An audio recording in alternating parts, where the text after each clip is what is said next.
Maithri ads நிறுவனம் மீது புகார் அளித்த அசோக் ஸ்ரீநிதியை கொல்ல முயற்சி என்ற சிசிடிவி காட்சி வெளியாகியுள்ளது. இத்தொடர்பான முழு விவரங்களை எமது செய்தியாளர் தென்னிலவன் வழங்க கேட்கலாம். தென்னிலவன், இத்தொடர்பான முழு விவரங்களை நீங்க பதிவு பண்ணலாம்.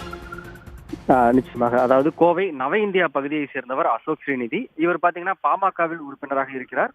மேலும் பாத்தீங்கன்னா கோவையில அதாவது ஆன்லைன் செயலி மூலமாக மைவி3 ஆட்ஸ் என்ற நிறுவனம் அந்த MLM முறையில பொதுமக்களிடம் முதலீடு செய்ய கோரி பல கோடி ரூபாய் மோசடி செய்ததாக அவர் ஏற்கனவே கோவை மாநகர குற்றப்புலனாய்வு போலீசில் புகார் அளித்திருந்தாரு.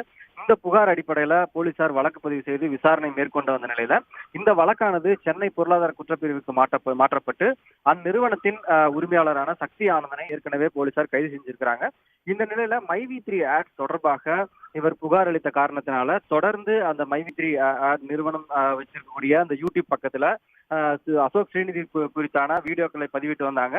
மேலும் இவருக்கு தொடர்ந்து கொலை மிரட்டல் வந்ததாகவும் கோவை மாநகர காவல் ஆணையரிடம் ஏற்கனவே ஒரு புகார் மனு அளித்திருந்தாரு. இந்த நிலையில்தான் நேற்றைய தினம் லட்சுமி வில்ஸ் பகுதியில் இருக்கக்கூடிய ஒரு தனியார் துணி கடைக்கு சென்று துணி வாங்கிவிட்டு வரும்போது அவரை பின்தொடர்ந்து இருசக்கர வாகனத்தில் வந்த ஒரு 3 இளைஞர்கள் அவரை கொலை செய்ய முயன்றிருக்கிறார்கள்.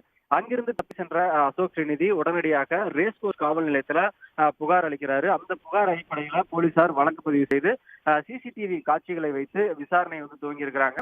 இதனிடையே இன்றைய தினம் கூட அசோக் ஸ்ரீநிதி கோவை மாநகர காவல் ஆணையரை நேரில் சந்தித்து ஏற்கனவே இந்த மைவி3 ஆட்ஸ் நிறுவனத்தின் சார்பாக பல்வேறு முறை கொலை மிரட்டல் விட்டதாகவும் தற்போது பாத்தீங்கன்னா அவரை கொலை செய்ய முயன்றதாகவும் எனவே உரிய நடவடிக்கை எடுக்க வேண்டும் என தெரிவிச்சிருக்காரு.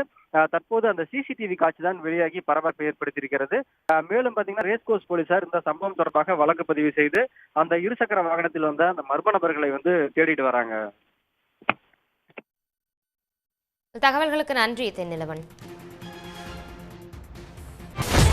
சன் நியூஸ் வாட்ஸ்அப் சேனலை ஃபாலோ செய்யுங்கள். QR கோடை ஸ்கேன் செய்து சன் நியூஸோடு இணைந்திருங்கள்.